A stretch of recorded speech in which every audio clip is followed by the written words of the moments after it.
Episode 19 of the Long Haul Podcast. Welcome, everybody. I'm Nine, as always. I'm your host.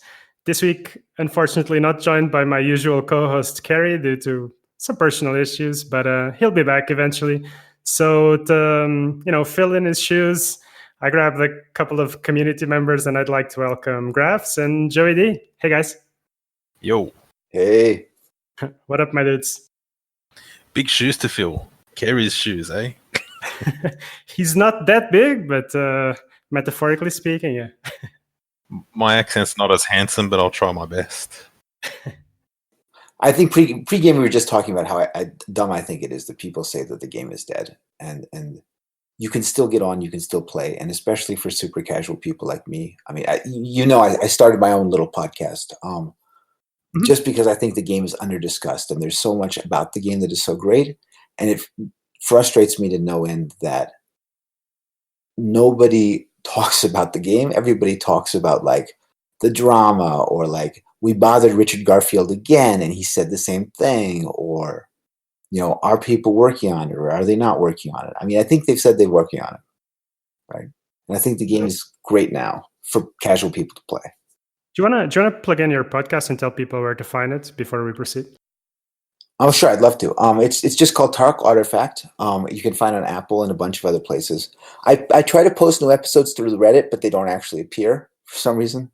But it's just me talking about the Artifact game, which I think is amazing from like a casual standpoint. And I try to get into mechanics and things I see. I'm not really the person who should be doing it because I'm busy and I don't know the game very well because I don't get a chance to play it all that often. But I just really love the game and I love talking about it. All right. So you were talking about people working on the game and calling dead and so on. But it's obviously a long-standing discussion. But this week, Eric Robson, who's one of the Valve artists, he tweeted that he was on holiday and he's going back to working on Artifact. I mean, the only thing we knew officially from Valve employees was that there were separate Artifact and Underlord teams, but we figured most of the people would be working on Underlords. No one knows what Brandon Reinhardt is doing. He's supposedly the Artifact team leader, but he doesn't talk that much. But I think we can speculate a bit that if there's an artist working on the game, that if there's need for art, then surely they're doing something with it. So be it imp hats, be it whatever you want, new cards, yeah, whatever. Yeah, go ahead. I mean, the guys that do the artwork also work on UI design and things like that, right? Like, for instance, let's say there was some new game mode that needed a new button. That's his job. Am I correct in saying that? I would assume so, yeah. Yeah, I mean, we don't know exactly how they're set up, but that's a good assumption to make. Right, so even something small as that, it will require someone of his expertise to work on it. So obviously they're working on it. It's being worked on. We know that for sure now. Yeah. I mean, I would also say that even if they're not, so I love the game as it is right now. I don't think we need like a radically different structure. But even if you look at one of the things I love about the game is that really the UI design, the art design is so good that a lot of like mental calculations you have to sort of do in your head are just done for you. And I think that they can take a lot of that, like who's going to kill this guy this turn, and because the UI shows it to you, then it gives you that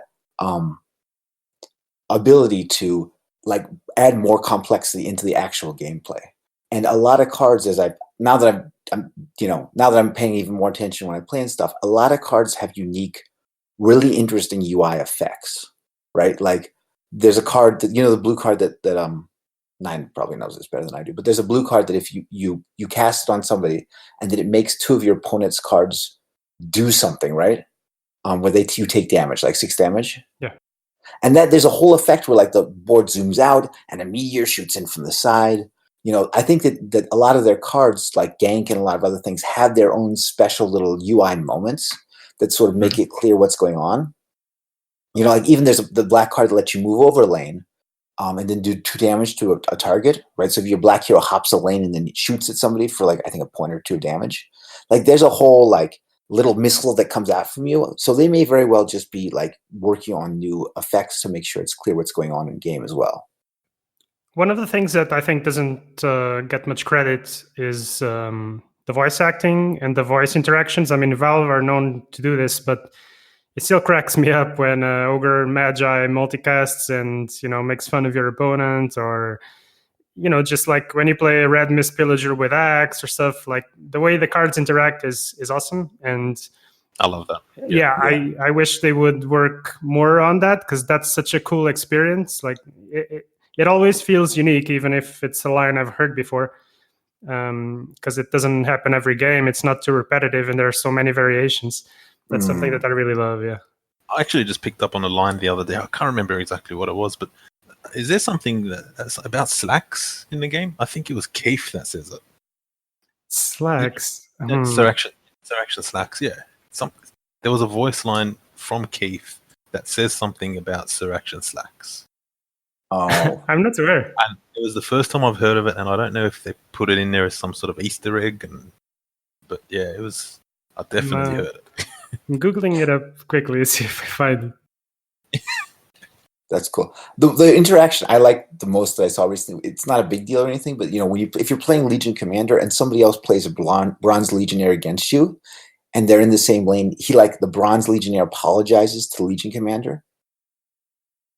Like, I'm sorry, Commander, or something like that. Like, just those little moments really pull you into the world.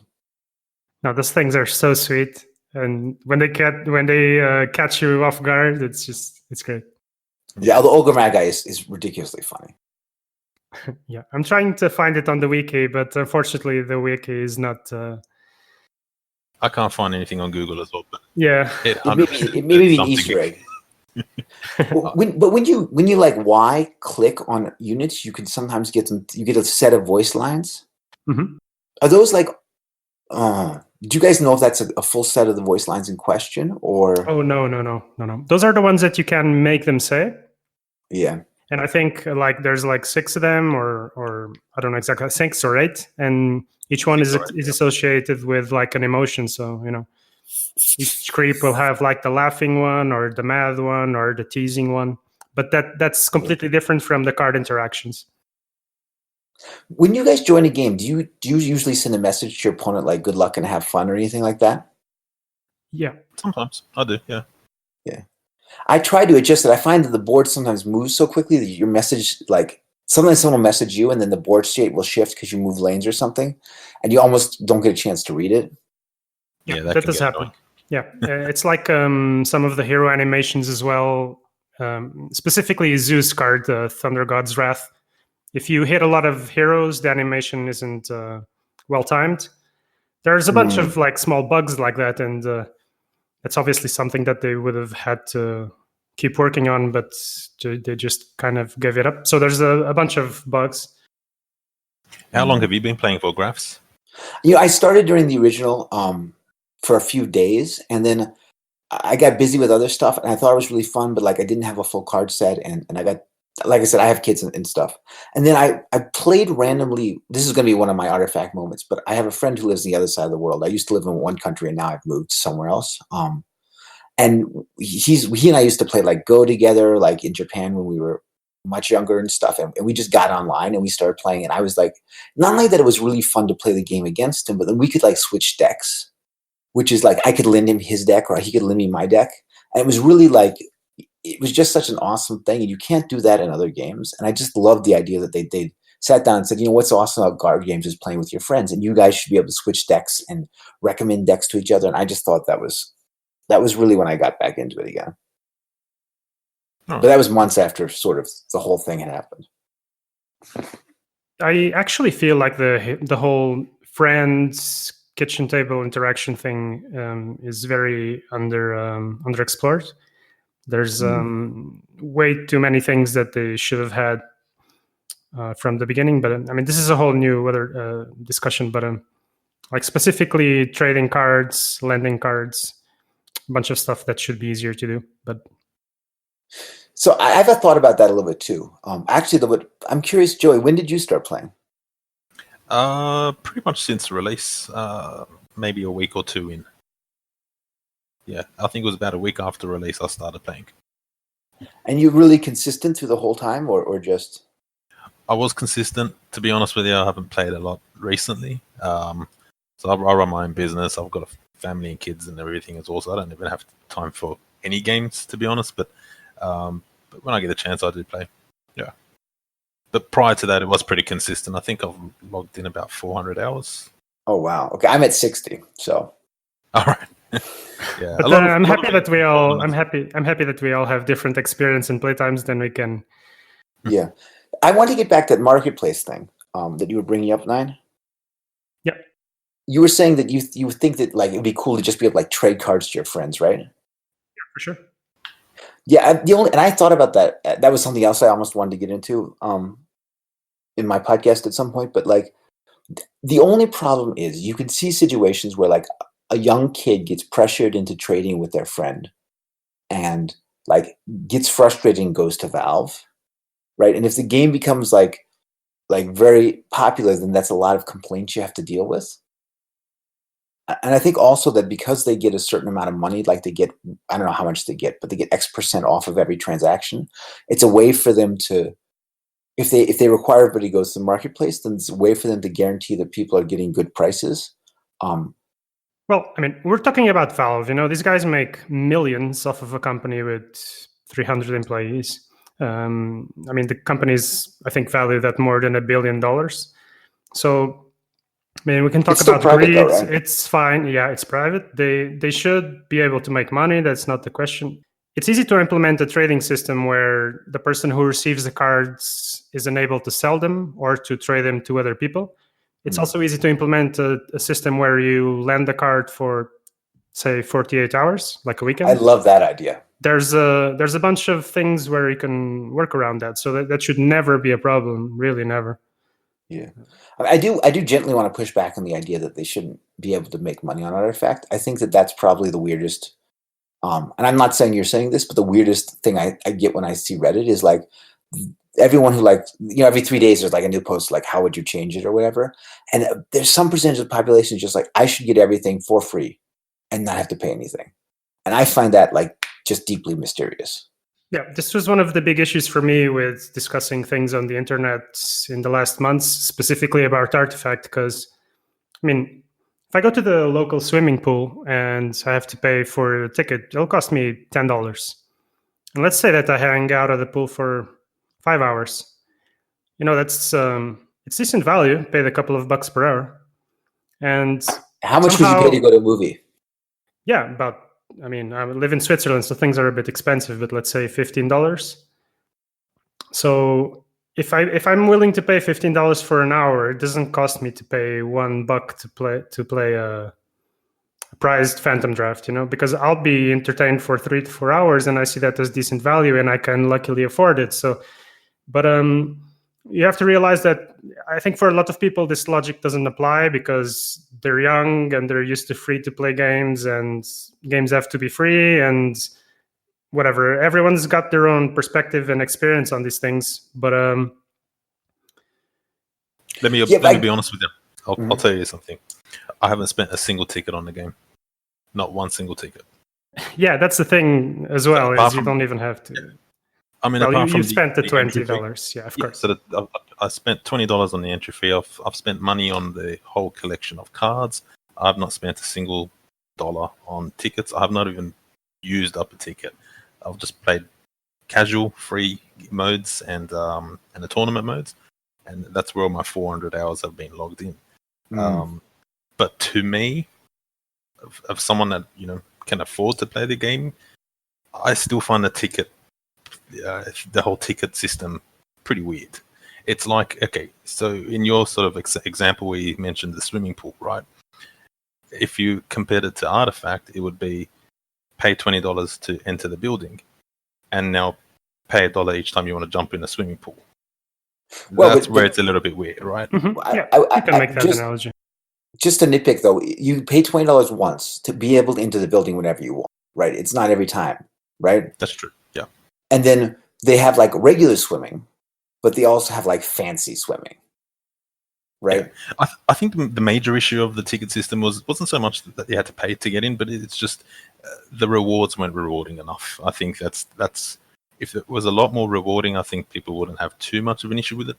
And they didn't release the game with a casual free mode either. They rushed that in a bit later on afterwards, so that sort of screwed things up too.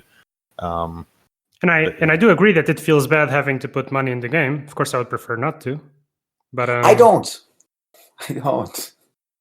Sorry, I didn't mean to cut you off. I think that, like, when I was younger, maybe I felt differently, but now I'm like, like I buy things on Kickstarter sometimes that are related to my hobbies, and like I don't mind paying what I consider to be a trivial amount of money, like, and there's I think there's a meta argument, which is there are people who live in countries that do not have access to resources, and for them maybe $20. Like I have a Russian friend, for example, and when we started hanging out a few years ago, and he was like, "Oh my God, you play Dungeons and Dragons?" I'm like, "Yeah, it's great. It's a wonderful hobby. You just buy a couple books and you can play as much as you want. It's like the best thing ever, right? It's another one of my big hobbies." And he was like, "Oh my God, you don't understand. In Russia, it was like a premium product." He's like, "Only the richest people got to play." I'm like, "What do you mean? It's like one book." He's like, "At that time for us," he said, "conceptually, like a book was like hundreds of dollars and you had to buy multiple books." And I was like, "Oh my God, I'd never really thought about it." So I agree that there's this sort of like, for people in certain countries, like, oh yeah, I spend, if I don't go to Starbucks, but if I did, it would be $5, right? So compared to getting a cup of coffee, like buying, hypothetically, I also have never actually paid for a ticket, but I wouldn't mind, throwing them $1 if I really like the draft, to play a ticket, every couple of weeks when I have time. Conceptually, I agree, and I would love that everyone would be able to play the game. I can always, I always just feel like this is not a basic need, like it's like your friend said, it's a luxury product, and I would love for everyone to be able to play the game. I mean, if there were more players, the better.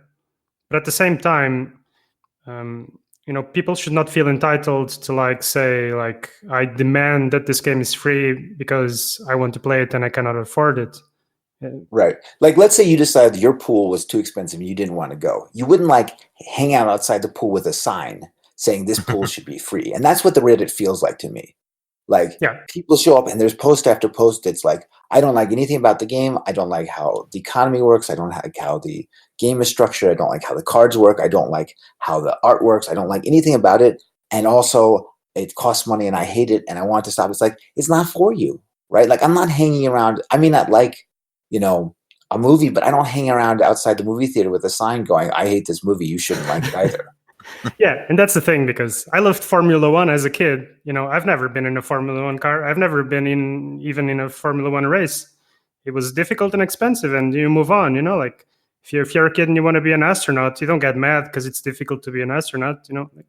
So yeah, that's the type of things that nowadays are easy to complain about and then become this huge snowball of complaints. But hey, I mean, and the thing is, the game itself is so reasonably priced now, and there's so much you can do with it. I have 20 tickets. They've now, in the past, initially maybe they should have given out a few more tickets to make people happy, but I have 20 tickets now.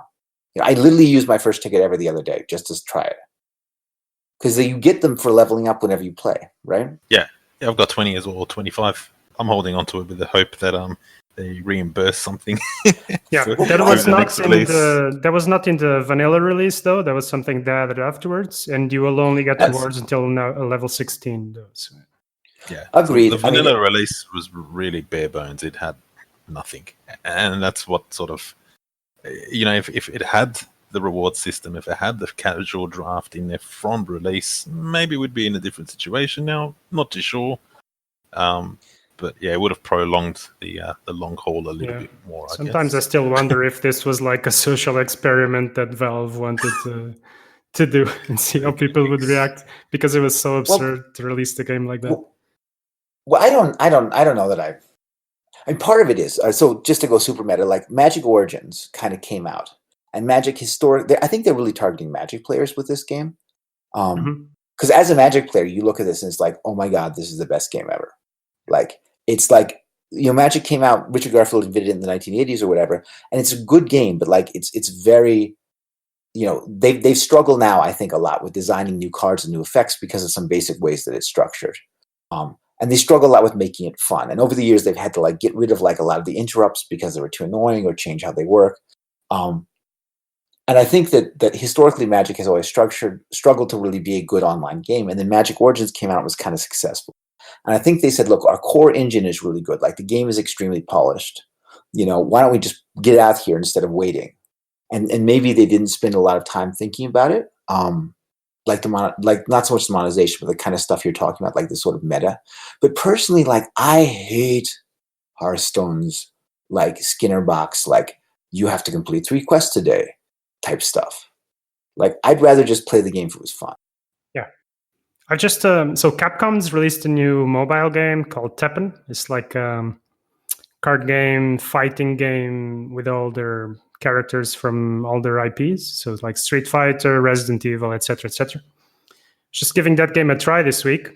It's brand new, and that's the thing is, it's just completely full of quests. I'm not still even playing the game the way I want because I'm just going through quests as my tutorial, But it's that they just want to get you addicted through making these quests, and I cannot help but feel let me play the game my way, and I hate these quest things, and I will do them, but at some point, pretty quick, I will feel like I'm just doing what they want every day, and I always hate that feeling. And for me, as a longtime Magic player, the artifact model was better, but at the end, it's whatever suits everyone. Personally, yeah. And that's that's one thing fine. I hate about Artifact. It killed all other card games for me. Yeah. I've tried everything, man. I'm just nah, it's not Artifact. Yeah, I have the same problem when I play Magic with my son, and the game gets into so many uninteractive board states so quickly where you're I have a creature and he has a creature, and then maybe next turn I play a card and I put down a second creature, and then he's really frustrated because I now have 2 creatures and he's not sure exactly what to do, and we just don't do anything, right? And the fact that in Artifact there is this it's almost, like I said, it's an engine that sort of pushes you towards having interesting board states and having to make difficult choices. I don't let them play on the computer because I think that we need to spend more time sort of in the physical world with them at this age. But I wish so much that I could play Artifact with them instead of Magic. And here's the thing is, this is all stuff that I've said before, so I apologize if people have heard me say these things, but the beauty of Artifact is getting rid of the play-draw conundrum where the person that gets to be on the play always has an advantage, and getting rid of this thing where it's my turn, now it's your turn, through the initiative system is just beautiful. It's beautiful. Card games have been out since Magic, so 25 years. And it's funny that the creator of Magic had to come up with this system. I apologize if other games have done this before. I'm not aware. Maybe there are, but it is the first big mainstream title that ever introduced something like this. And it's just beautiful. You don't even realize it, but play and draw doesn't matter, and combat gets done at the same time. It's not I'm attacking you now, and then next turn you attack me, because that makes it it just creates this huge bisection, it's huge divide, and the game is beautiful because of that. And also all these feedback mechanisms, these catch-up mechanisms where, for example, in draft, if the hero dies and then comes back and you're able to place it better, maybe you lost a lane, but then when he comes back, you get an advantage by being able to defend another lane better because your hero will join that lane. So all these kind of mechanisms are what make the game great. And I do understand all the frustration of newer, less intensive players where, oh, my hero died, how can that be a good thing? But it is part of the intrinsic beauty of Artifact for me. Absolutely. I love the I go, you go structure. And I literally lost the game the other day because my opponent wasn't killing my heroes. And I couldn't get out of the lane I was winning to get into the lanes that I was losing. Yeah. I hate when that happens. You just feel locked in, and it's like, oh, I need to die. But then the thing is, when you go back and you think, damn, I should not have deployed that here or there, maybe, or that often is the game. The game is won and lost in the deployment phase, I believe. Yeah. Pretty much. And what's interesting, and I think that did you guys ever listen to Richard Garfield's podcast? Occasionally, yeah. Yeah, I mean, because he was talking a lot about like bluffing and things like that, and liking bluffing. And in the deployment phase, because you know the opponent also has heroes, like I think that there is a real like poker-like element going in, like you said, Joey, where you know that their hero is coming down, and the decision of where to put your hero versus where to put their hero, I think makes a big, like it's a huge decision. Yeah, if you're just thinking, okay, where does my hero go? You're playing it wrong. You got to think, where's he going to put his hero? And try and counter that. Or if you have, the bluffing sort of situation where, okay, he thinks I'm going to put it here, I'm going to go here, this lane instead. That's. And then he goes to the lane that he thought you weren't going to go, and you're like, oh my god, I got totally outplayed. Yeah. Oh shit, I just lost. There's just a ton of situations like that where, like, I often, for example, TP my heroes out and then place them again on the same lane. There's like a slight bluff. Then there's also tons of cards that help you bluff, like, in Constructing specifically, like Stars Align. Like, you pretend you're going to ramp to a Time of Triumph. Maybe you don't even have the Time of Triumph, and you force your enemy to use a silence card or duel your hero or whatever. So there's a lot of bluffing that applies to this game as to others. But I wanted to, strats. Yeah, exactly. So can I say something? Yeah. Sorry, no, just one thing. We were touching on like Hearthstone and Magic earlier about the whole grinding sort of things. I don't understand why don't these companies provide that free to play option, the quests and the grinding and whatnot, and opening packs, but also provide the second option for the customers that want to pay for the exact card they want. The one thing I love about Artifact is that you can buy the exact card that you want. Why and now you can buy it for pennies. I mean, so why don't they provide both options in other games? I just don't the understand reason why is because the average price of a legendary in Hearthstone, like I think, and I've heard $350, and I've also heard people recently saying it's not that bad for Hearthstone, but like for Hearthstone to keep up, they want you to pay $350 a quarter. Right, that's their business model. And also, I think you have to understand that if you would go to Hearthstone and create a market and tell everyone how much each card would cost, free-to-play players would be outraged. Like, I'm pretty sure, and they would lose a lot of players because of that. You can't please everyone, can you? No. I mean, like, if they would put like a free-to-play quest system in Artifact, but still allow me to buy the cards, I would love that. Like, the price of cards would drop.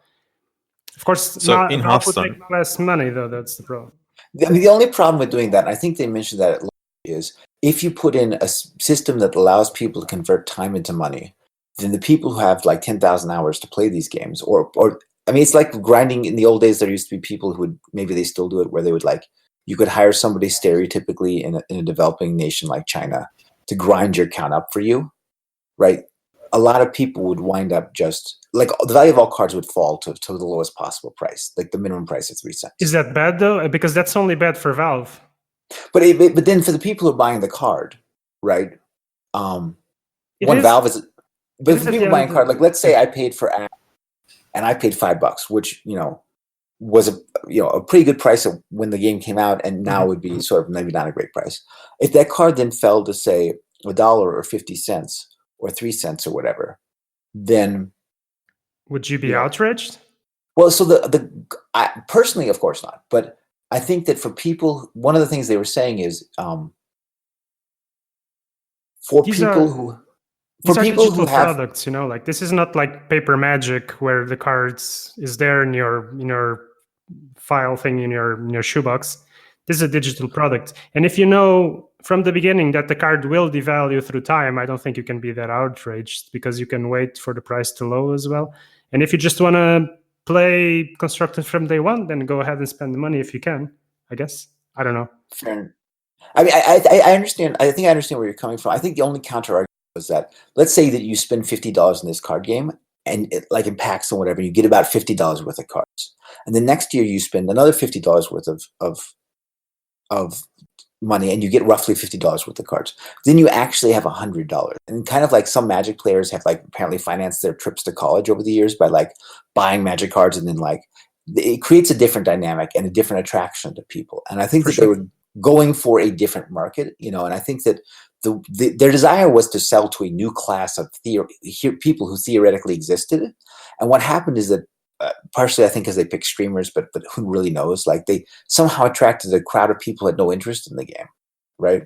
And I'm not saying that you obviously have an interest in the game and don't feel the way that I do. So there's obviously room for discussion here. But I mean, I think that it's not crazy to be like, look, you paid $5 for this card. I want you to be able to get maybe $4, maybe $6 in a few months' time. So one thing is you cannot take money off of Steam. Once you invest money into cards or whatever, even if you sell them, you'll not be able to get that money into your bank account again. So it's Steam bucks. It's locked inside of the Steam system. That's one thing, which kind of prevents or makes it slightly less, rewarding to have a collection or to put money into the game. The other thing is, like, for example, Steam's having promotions and discounts right now. If I bought a game a year ago that cost me $60, it's now being sold for $5. That's like, isn't that just the way the things are? I'm not outraged. You know what I mean? I demand a refund.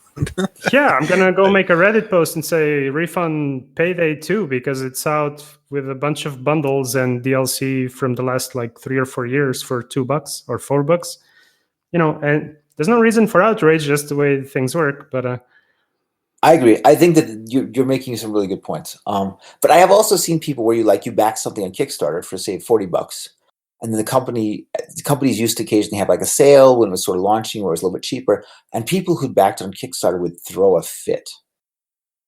And there's just people's psychology is weird. Yeah, it's the internet as well. Like if those people would be on a room talking to each other, they would not say the things they say on the internet either. But let's move towards today's main topic, which is slightly less dark. I wanted to, or I had the idea of, going through some of the best moments of Artifact until now. The game's been out for now 6 months, slightly more than 6 months, and I thought, I just wondered, for different people in the community, what they thought the best moments were. And I thought we could do maybe a small top 3 of moments and, discuss all those things. Should I kick things? You can go first. Yeah, shall I kick things off? Yeah. I made a selection that is also personal. It's not just about what happens in these moments and so on, but it's also about what they meant to me. Mm-hmm. Cool. And I'm kind of a spike player, and also like I'm the tournament competitive guy, and I usually like to kind of exploit push games to the limit, is what I'm trying to say here. And I wanted to go back to this moment in the We Play Strength tournament, so the first tournament series that was organized by We Play. And there's this beautiful moment between a Swedish player called Milo or Mello, I think Mello, and Super JJ. It's like a German pro card player. Mm-hmm. And it's basically a timeout moment. And just for everyone listening, I'm going to put the links into the podcast description so you can look at these moments. But basically what happens is Super JJ is roping super hard, like he's constantly low on time. And this has been fixed in the meantime, but the way the game used to work, if you would like play cards with long animations such as Eclipse or Thunder God's Wrath, your opponent, you would immediately pass priority, but your opponent would still have to, watch the whole animation. Oh, it uses up your time. I remember this. Yeah, and that's what that means is, like, if you play a Thunder God's Wrath, for example, which is what happens in this specific scenario, and your opponent's only got a couple of seconds, he's immediately going to time out once the animation runs off, and that's exactly what happens. Mello goes for the Thunder God's Wrath with Super JJ on 0 seconds, and Super JJ just gets mega salty and loses the game due to time. Unfortunate, it really sucks, and it's been patched, so something good came out of these moments. It's been patched. It doesn't work like this anymore. You get 5 seconds every time your opponent plays a card. Now, is that why they made that patch? Yes, that is one of the reasons why that was one of the first things they patched, because players were losing games due to Mono Blue decks abusing the animations a bit. That's funny. That's interesting. I like the change though. I like that 5 second that window that it gives you. Yeah, they also reduce the total clock, so players have less time, but they have this 5 second buffer, which is and even nowadays it's still, if you're lagging or whatever, it has happened to me that I immediately play a card and time out anyway. So I think sometimes there's still like a slight lag or whatever. I have lost games where I thought I had this 5 second buffer and it didn't really help. But whatever, that's besides the point. That was my number 3 for this episode. Cool. I hadn't realized. I'd never seemed to run out of timer. I'd known that some people in early tournaments had not realized there was a timer and timed out completely. Yeah. It's odd. I thought they brought in those changes to sort of reduce the time of each match because people were complaining that matches went on for too long and whatnot. I used to run out of time, but ever since that patch with the 5 second buffer, I've never run out of time in any of my games. Yeah, and also you've grown used to the game as well, I guess. I'm also running out of time way less than I used to, and nowadays if I do, it's because I'm multitasking normally. But I think there was there were multiple reasons why they changed the timer thingy, and I think they changed it for the better. Mm-hmm. Do you want to do your 3? I was going to say the We Play tournaments, they were awesome. I think one of my favorite parts of Artifact, I guess, was in the We Play, the second one, the Agility tournament. Yep. When Swim was versing Petrify. I think it was the second round of the games where he was playing a red-green ramp against Petrify, and Swim just got absolute luckiest hand, and I think on turn 4 he went Stars Align into Time of Triumph onto 2 heroes. Oh. And you can just see Petrify's face just drop. And then 2 turns later on turn 6, he gets another Stars Align into Time of Triumph again. And that's just gross. And Petrify's just clapping to the camera. It's like, yep. Just one from card draw. That's red-green ramp for you. Yeah, that is red-green ramp. It's one of those decks where it's like if you get the right cards, it's unstoppable. But it's too inconsistent, isn't it? It's funny, how did Swim place in that tournament? Do you remember? I think he actually did relatively well. Didn't he come second in all that? I think he lost in the finals to Mago. Was it Mago? No, in the agility one, the finals was Shana versus Mago. So it was a Chinese versus a Russian player. Right, so he lost in the semis. Yeah, that must have been it. Yeah, he got Petrify. I think Petrify had a good finish in one of them. Must have been the first. And also in the first We Play tournaments, the strength one, I think Super JJ wasn't the only one running out of time. I remember Reynad losing twice. Completely lost.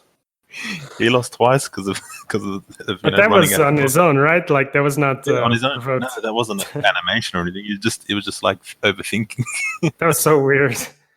Well, I mean, because it's funny. I did not know who he was, but because he'd been making Artifact videos right before the game came out, I was watching his Artifact videos, and he was like just dissing the game, kind of the whole. Because I guess he was launching his own card game or something, and he was just kind of dissing it, and then he was like, yeah, I'm an expert card gamer and I know all about this, and I'm a master card gamer and I've done analysis, and this is not a very good game. And it's like, I'm not sure how much you actually understand about the game. Yeah. It was just very funny to see the juxtaposition of those two. He was actually one of the ones that was more correct about the launch because he said a lot of stuff was wrong and it was going to go wrong. But his own card game is failing apparently, so it's not even going to launch. Oh, did he launch it? No, he's not found any investors, I think. Mm. Oh, I heard about that too. And I think they're blaming Artifact for it or something, isn't it? Yeah, potentially. So this is also an interesting conversation because he said on one of his videos that he blames Artifact's failure for basically the current reluctance in the game industry to invest in card games, and therefore he cannot find any investors in his own game. But Capcom just released the game and said, screw that. So I don't know. Yeah. I mean, I think there's a lot of untapped. I mean, even if you look at, like at some point, Richard Garfield was making the point, one of the few times that people actually ask him about the game as opposed to about other stuff, that it's not exactly like a card game. There are elements of board game in here. Mm-hmm. And I know there's a Thea game that's come out recently that my brother is really into that's like half card game, half 4X strategy game. I mean, the idea of like, you have a set of actions that you can take, but they change, each turn and you effectively you sort of draw them or whatever. Like there's a lot of, I think, unexplored elements there that for some genres work really well. And I'm not sure that certainly the release of Artifact, or even, I don't know if you guys have looked at Keystone at all, but like there's a lot of unexplored design space here. It's Keyforge or Keystone? Sorry, Keystone. Thank you. Yeah, you said Keystone. I just wondered if you meant Keyforge. I don't know Keystone. I meant Keyforged. My bad. Oh, okay. Yeah. I have not. I wanted to buy a deck a few months ago, but I couldn't. So I have not touched it yet. Yeah, I mean, it's funny to me because I work at a company that has a lot of people who game. And the week that Artifact came out, the whole office was erupting with excitement about Keyforge. Right, and everybody was like buying decks, and I wonder sometimes too if like the natural audience between Magic Origins and then Keyforge coming out the same week, just kind of like people didn't notice it, sort of, and then when they did look, and we're getting back on the other topics. So let's stick to the topic. You're Sorry, I distract easily. No worries. We're just freestyling it, so don't worry too much. Do you want to go for your number 3? Sure. I mean, one thing I saw recently that I liked, I think it was in the tournament that you put up on your Twitch TV. I only caught the very back end of the draft where it was there were 2 guys who were playing, and I don't remember who they were. And one guy had sort of a better deck. Do you remember who was playing at the end of draft? You mean like in the finals? In the finals of the draft that you were casting over the weekend. Yeah, that was Path10 against Fox, yeah. On and the draft constructed league. Yeah. And you guys were talking, it's something that I feel experienced a lot too, where one guy you guys had initially cards, and then someone else actually was winning anyway. I don't remember the Fox. I think Fox didn't have as good a deck you guys thought initially as Path10 did. Mm-hmm.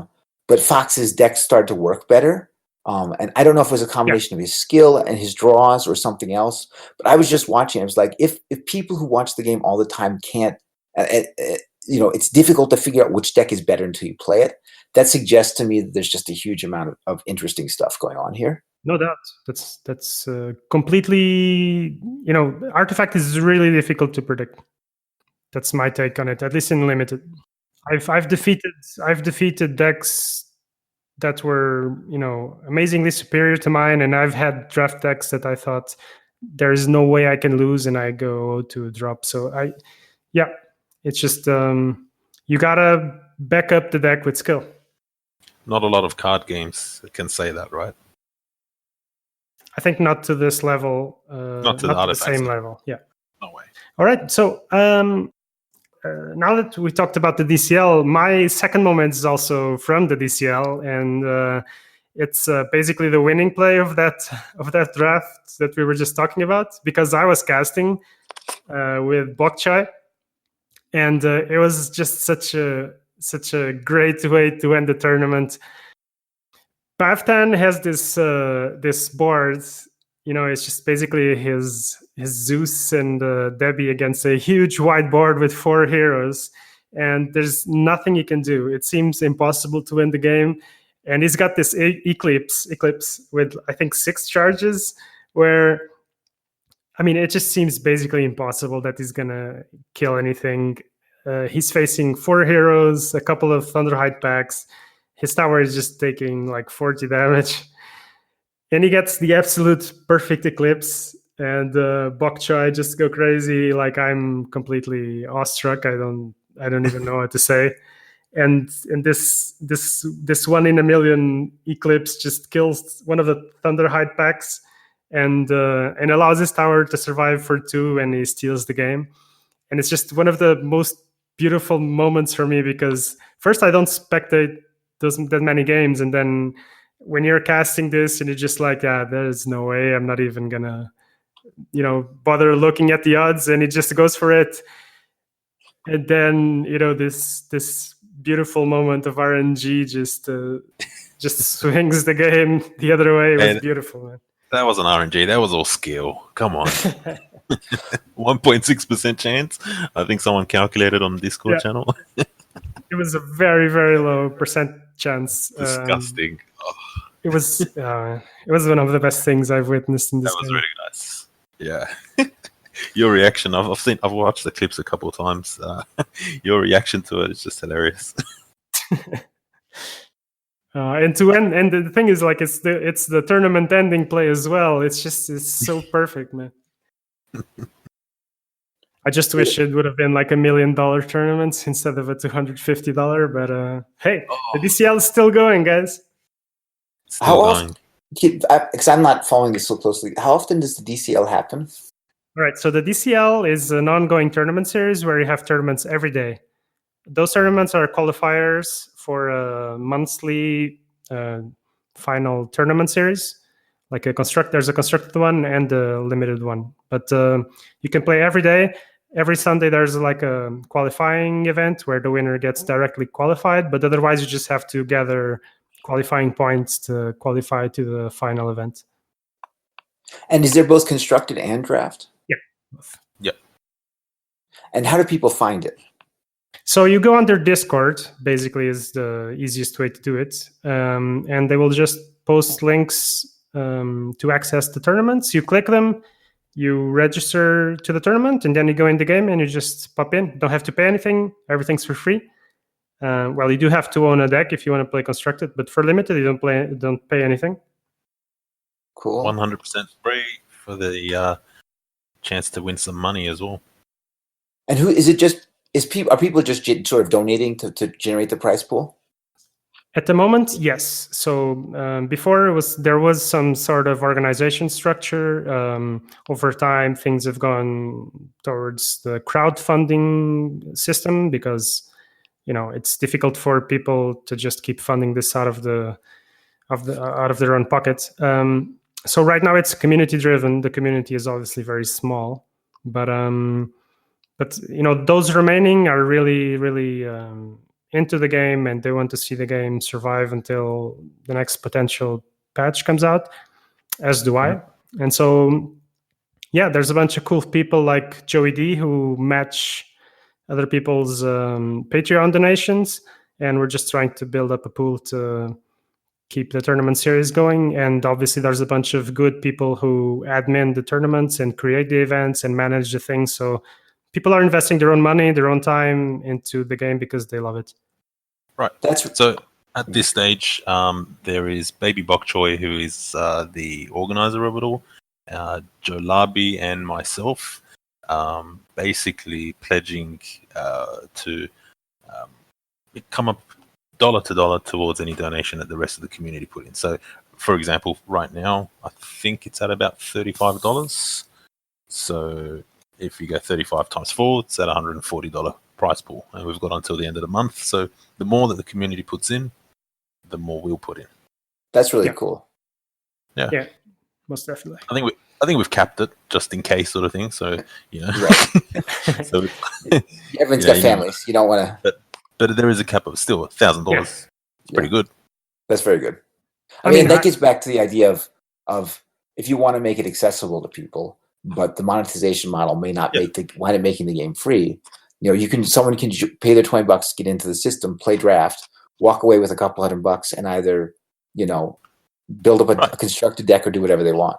Now, look, you can still play for free though, so you don't have to necessarily donate or pay. But if you want to throw in $2, any sort of amount can help. Cool. Exactly. And it'll just increase the pool at the end of the day.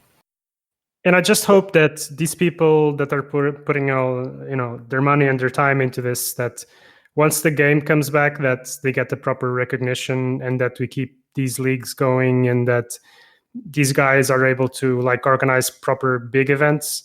Because it will be something that will make me sad is if as soon as the game gets popular again, if these people just get overthrown by organizations and stuff. So I hope we survive until the game gets back up again, and then I hope that Baby Chalk, Chalabi, you, and these people get recognition, and we can keep the DCL and these events going with proper support. Mm-hmm. Well, I have a slightly dumb question. Because a few times when I've come on the Discord and I mentioned, I ran into the same person twice and we were playing against each other. People said, you should join a tournament because you'll get a wider range of people to play against. Is it weird that I like playing the same people again? No. It's like you want revenge. Yeah. Well, but because like you said, I really like a little bit of randomness in my games, and Richard Garfield made a great podcast about it, so I won't repeat what he said, but I'm not a huge chess player. I don't like it when the game is 100% deterministic. I like it when there's some variation and things that can occur. But that also means, that when someone beats you once, you're not sure if are they really a better player, or did my deck just not work, or what would have happened if this set of cards that I didn't draw had interactions with the rest of their deck or something. And I love playing the same people again. Yep. I especially like that it doesn't happen very often for myself, to be honest, but I like it in draft, only because the second time around, it's like, I've seen half his deck now. He's seen half my deck. We know what we have. He's got that sleigh, so maybe I won't play this creep right now. It's just a lot more mind games involved in the second time around, isn't there? Yeah. As opposed to constructed, where maybe you can guess more about what their deck composition is. Yeah, so it'll be different in constructed because if people at this stage are net decking or whatever it may be, you might assume that if it's a mono red deck, you sort of know what cards are going to be in there. But with draft, it's all up in the air. But if you've seen half the deck already, then it's there's a lot more gameplay involved. Except in the tournament system, because there you have access to deck lists. You see everything in a tournament system. Yeah. I was going to ask if you want to progress to the number 2. I haven't. My number 2 actually was, and I mentioned this in my podcast, but I was playing some goofy, weird deck that I made that I guess was. I mean, my decks are usually terrible, but it was particularly bad. And I got matched against this guy, and he was like, I don't know if he was the guy who was level 146 or something, and he kept quitting. And we were matched 3 times, and he quit 3 times, as soon as he saw me. And then he sent me a message on the 4th game or something that was like, please make a better deck. And then he quit again. And I was just like, I love this. I love the idea there's this guy who's like, I only want to play the really strong artifact players. I know I can kill you. I'm not going to play you. I surrender. What was that name? Maybe level 140. That's quite rare. I mean, wow. I see a lot of players above 100, but 140. Wow. It's funny. I think somebody posted to Reddit about this guy, and I think it's the same guy. But I mean, there's a very deep well here. Yeah, some people are they want to practice their constructed decks, and But you can imagine kind of going to your local game shop or whatever, and there's a couple of different people, and then like you mentioned, sort of being a Spike 9, there's a Spike over in the corner, and it'll only play with the other 2 good people, and everybody else is just kind of hanging around. Yeah, it's a similar concept. If I would go to my local game shop and I'll play against casuals, but after a game or 2, I'll also say, if you don't mind, I'd rather play someone else.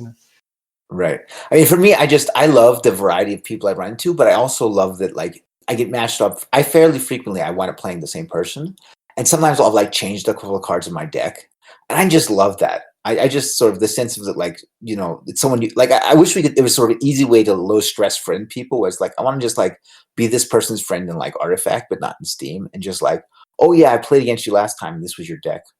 I mean, I wish we could go look back and see who we played and what decks they had.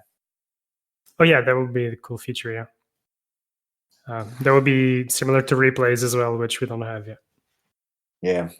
Joey, you want to tell us what your next one is?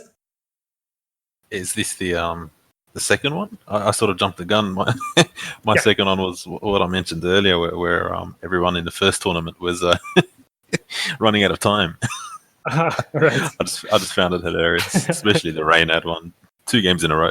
I wish I had seen it live. Yeah, it was pretty funny. So I guess that brings me to my number one. My number one is not really a specific moment. It's rather, also related to the WePlay, the fact that Mago took it down. There's a lot of reasons why I think this is awesome. First, because up until that point, basically every tournament had been invite only. All these privileged beta players and so on had been playing the game amongst themselves, and then the game comes out, everyone's frustrated because a lot of stuff is going on, and then the first tournaments are invite only. Everyone wants to know about the $1 million tournaments, qualifiers, etc., and we play. They make these open qualifiers, people qualify, and as soon as we get there, the final is between a random Chinese and a random Russian player, Shana and Mago, and these players just destroy the pros all weekend long, and it's just a sight to behold, man. Watching the swims, the life coaches, everyone else, these people who kept saying like, oh, he was the best player in the beta, he's such a good player, etc., but once it comes down to it, and there is some luck, some RNG, etc., but you just give the community a bit of time, and the community caught up so fast to these top players. And I was so happy to see Mago win this with his own, like, the woke red innovation, which is no longer an innovation, but at the time it was a great deck tech. And it was just beautiful. And to do it with a lodestone demolition in his deck as well, it was just great. People play that? Yeah, so Mago was the first player to have one of lodestone demolition in his own deck as a counter to Time of Triumph. And people thought it was trash and made a bit of fun of him, and then he ended up taking it down. So yeah, that's so cool. Yeah. I just love to see the random cards and random players win stuff. It's amazing. The underdogs, I love it. Yeah, everyone loves a good underdog story, right? Yeah, and it's good for the future. I mean, hopefully once Artifact 2.0 comes out and it's really, really good, and all these pros come back and the tournament scene is blooming. I'd like to see all these sort of players and these sort of stories happening all the time. I understand that some of these tournaments, they need to invite the bigger names to draw in a bit of a crowd, but if it's a 50-50 sort of thing and allowing people to qualify to earn a spot in, I like that sort of stuff. There was another one called Real Man, I think. Wasn't Real Man? Yeah. And no one knew about him, no one heard about him, and he was just like slaying it. Yeah. And it's like you say, it's cool, or the organizations feel some pressure to invite people, but when Artifact comes back, what do you guys think? Like, is there value in inviting all these pro players who now have abandoned the game? Is there really going to be value to it, or? I think they have to. Look, assuming that the re-release is awesome and it's doing well, I think they have to invite some of the players back, at least the ones that stuck around towards the end. Like Swim, realistically, if the Twitch viewership was high, he'd still be playing. Yeah, hyped and all that. The other ones that sort of ditched out within a week, piss off. But the Stan Sifkas and all that, yeah, invite them. They're good players. They deserve to be there. But at the same time, don't have top 16 of all invited players. Maybe invite only 6 or 8. And that's how I see it as well. Qualified. Yeah, that makes it fair for everyone else. We talk a lot about Magic because it's what I know and I've known for a long time. They invited Savitz to play in the Magic Pro Tour to play this thing called the Magic Pro League. So he's like he's amongst the top 32 players in the world, basically. Let's put it like that. And then just invited him. Savitz used to be a Hearthstone player. Yeah, that's right? That's why they invited him. They didn't invite him because he's a well-known, good Magic player. They invited him because he's got a lot of Twitch viewers. Streamer. Yeah. And then there's multiple occasions where on stream he says he's bored of Magic and he's not playing it, but he's qualified to all these huge prize pool, Is huge this recently? events. Yeah.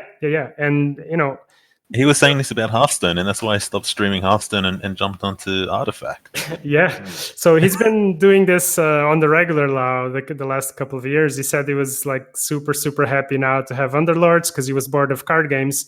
And this comes Awesome. a couple of months after he gets invited to take the spot of a Magic Pro. They have to kick pros out to get these streamers in, and then they kind of shit on their plate, Yeah. Nice work. Happy for him. Enjoy your Underlords, man. But see, he shouldn't be invited. No offense, it's probably a great guy. I understand it's his livelihood, but it's just such a bad behavior. Yeah. Yeah, I mean, I'm really torn. I think that I put a lot of the blame for the game not going, like Artifact not launching successfully, on the fact that like the first 5 or 6 podcasts I feel like I listened to about Artifact were people who didn't understand the game complaining about it. Like, and they were all talking about like how they were streaming. And I'm like, where's the discussion of Artifact? Like, you're starting an Artifact podcast. You're 3 streamers who have been playing the beta, I guess. And they're just complaining about, I don't like the arrows. I don't understand why they're in the game. And I'm like, if you don't like the game, it's fine. Like, you really like Hearthstone. You really like it to be simple and easy to understand. That's great. But like, so there's an element of I also share an element of frustration with that. I mean, I think that these people want to be authentic. And so that means that they sit there in front of their computer for 6 hours a day and they say whatever pops into their head. And, I mean, I agree that I wouldn't personally be I don't know who most of these people are, honestly. So I'm learning a lot about them from you guys now, but like, I don't know who they are. And so I don't really care too much about, whether they come or they don't come. And that's good. I'm happy that not everyone knows them. Didn't they invited quite a lot of people for the first We Play tournament, didn't they? I could be wrong, but I think it was basically invite only, the first one, wasn't it? It was invite only, but even for they invited players that barely even played Artifact, and the reason why they ran out of time was because they were reading the cards for most of the time. They were reading the cards and say, what does this card do? Oh, okay, yeah, I'll play this on 6. Yeah, what can I say? Come on. It's a shameful situation, but yeah, it's what we had. So let's hope that when things turn around, that we can do better. Mm-hmm. You guys want to share your number ones? I have like 2 number ones, if that's all right. One was just the one I mentioned earlier about playing with my friends. Like, that was, for me, it was really cool. It was so much fun. Like, there was so much for us to do. I just that first time when I was playing with my friend online, and I hadn't seen him in 6 months. I visit him when I go to Japan, but I don't go that often. It was just great to sit down and chill out and to have something fun and cool to do. And I really have sort of appreciated that experience. And the other thing is just, I mean, I really like talking about the game. So for me, the number one is probably just the time I spend in the car after I've dropped the kids off and I'm running somewhere and I have an idea for a segment that's probably never going to actually wind up in the podcast, and just talking about it and finding out that there's so much to talk about. I don't know if that counts, but that's my thing. It does count, for sure. My sort of first and top moment, not necessarily a moment, but just the idea and how it all played out, was actually Stan Cifka's tournaments that he was holding. Grafz, if you don't know about this, it basically, Stan Cifka is a really, really good pro card player. Magic and player.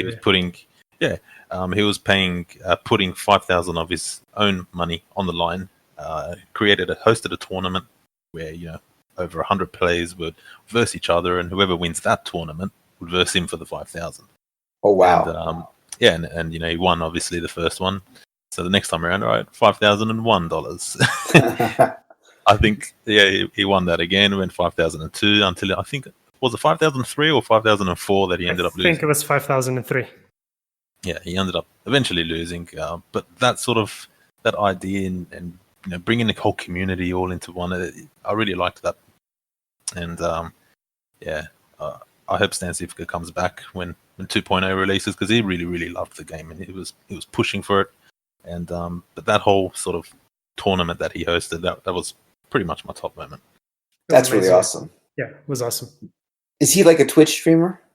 He's a streamer, yeah. So he started off in Magic, I assume, but he was in Hearthstone. He actually won World Champion in Hearthstone for one of the years, I think 2005 or 6. I'm not too sure, but he's a really, really good player. He's when he's streaming as well, he talks through every single play and what to do and what not to do, and it's just he's actually quite hilarious as well. So it's quite fun and entertaining to watch. Even in a tournament scene, he's eaten bananas live on stage in a live tournament before while playing the game, which is pretty funny. But those 5,001, 5,002 sort of tournaments that he was hosting that was cool. That's really awesome. Yeah, he lives in a house with other card game players, and they play poker as well. I do believe poker is their main source of income, but they play whatever they like. Basically, they're living the life. That's awesome. That's cool. I didn't know that. Bunch of Czech players. I think they have a house in. Yeah, he's Czech. That's right. Czech Republic. I think they have a house, but I could be wrong. They could also live somewhere else. But I know he lives with a bunch of other card game pros. Bunch of cool guys. So I don't want the podcast to run too long. It was great to chat with you guys. We shared our own moments. We talked a bit about everything, and I wish all the best to Kerry. I hope he recovers and comes back fast. And otherwise, thanks for joining, guys. Thanks very much for having me. I feel like we've learned a lot. Yeah, and I hope we can keep doing these small conversations in the future. So all the best to you guys. Awesome. Cheers, man. Thanks.